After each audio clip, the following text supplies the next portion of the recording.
ಎಲ್ಲ ರೈತ ಬಾಂಧವರಲ್ಲಿ ವಿನಂತಿ,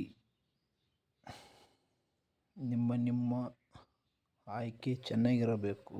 ಯಾವ ಆಯ್ಕೆ ಅಂದರೆ ಚಾಕಿ ಸೆಂಟರ್ ನೋಡ್ರಿ. ಇದು ಚನ್ನಪಟ್ಟಣದ ಚಾಕಿ. ಈ ಥರ ಹುಳುಗಳು ಬಿದ್ದರೆ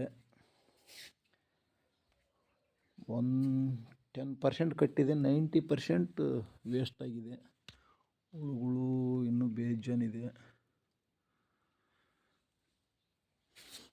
ಆಯ್ಕೆಗಳು ಚೆನ್ನಾಗಿರ್ಬೇಕು ರೈತರದು.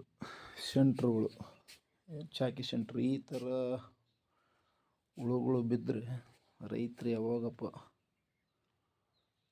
ಉದ್ಧಾರ ಆಗೋದು? ಒಳ್ಳೆ ರೇಟ್ ಇದೆ, ರೇಟ್ ತಕ್ಕಂಗೆ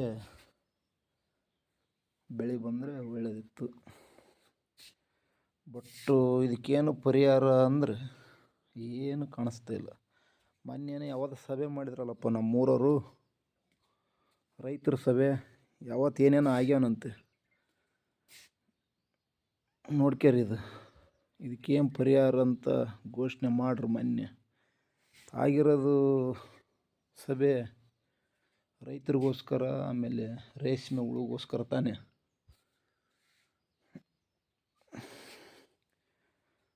ಲಿಂಗಸೂರಿಗೆಲ್ಲ ಹೋಗಿದ್ರಲ್ಲಪ್ಪ, ಅದೇನೋ ಅಂತಾರಲ್ಲ ಹಿಂದಿಕ್ಕಿನ ಕಾಲದಾಗ, ಒಬ್ಬನು ಒತ್ತಿ ಆಳುಗಳು ಅಂತಿದ್ರು, ಏನು ಚೇಳಗಳು, ಅವನ ಫಾಲೋವರ್ಸ್ ನೋಡ್ಕ್ಯಾರಿ.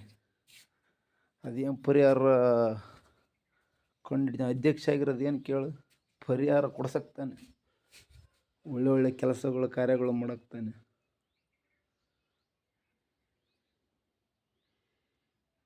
ನೋಡ್ಕ್ಯ. ಅಲ್ಲ, ನಮ್ಮದೇನು ಪರವಾಗಿಲ್ಲ. ಹೊಸ ಬೆಳೆಗಾರಗಳಿಗೆ ನಾವು ಹಳೆ ಬೆಳೆಗಾರಗಳು ಓಕೆ, ಬಂದಿರೋ ಲಾಭಗಳು ಎಲ್ಲ ಸರಿ ಹೋಗ್ಬೋದು. ಹೊಸ ಬೆಳೆಗಾರಗಳು ಹೊಸ್ದಾಗಿ ಮಾಡಿರೋರಿಗೆ ಈ ಥರ ಆಗಿಬಿಟ್ರೆ ಬೆಳೆ ಕಷ್ಟ ಆಗುತ್ತೆ. ಆ ಮನುಷ್ಯನ ಚೇಲಗಳು ಏನು ಮಾಡ್ತಾರೋ ನೋಡೋಣ.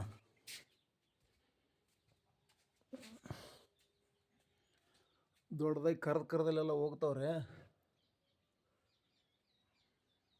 ಅವ್ರಿಗೆ ಹೋಲ್ ನಮಗೆ ಬೇಡ ಪರಿಹಾರ. ಅವನು ಹಿಂದ್ಗಡೆ ಇದ್ದಾರಲ್ಲ ಅವ್ರ ಚೇಲಗಳು, ಅವ್ರಿಗಾರ ಕೆಲಸ ಮಾಡಿಕೊಡೋಣ, ಒಳ್ಳೆಯದಾರ ಆಗಲಿ. ನಮಗೇನೋ ನಡೀತು, ನಾವೇನಾರು ಮಾಡ್ಕೊಂಡು ಏನೋ ಬದುಕ್ಬೋದು. ಇಷ್ಟಿಷ್ಟು ಹುಳುಗಳು ನಿಂತಿದೆ ಚಾಕಿ. ಅವನ್ನೆಲ್ಲ ಆಯ್ಕೆ ಮಾಡಿದಾರು ದೊಡ್ಡ ಮನುಷ್ಯನ ಚಾಕಿ ಸೆಂಟ್ರ್ಗಳಿಗೆ ಮಾತಾಡೋಣ್ರಪ್ಪ ದಯವಿಟ್ಟು. ಅವನ ಫಾಲೋವರ್ಸ್ ಇದ್ರಿ ಅಲ್ಲ.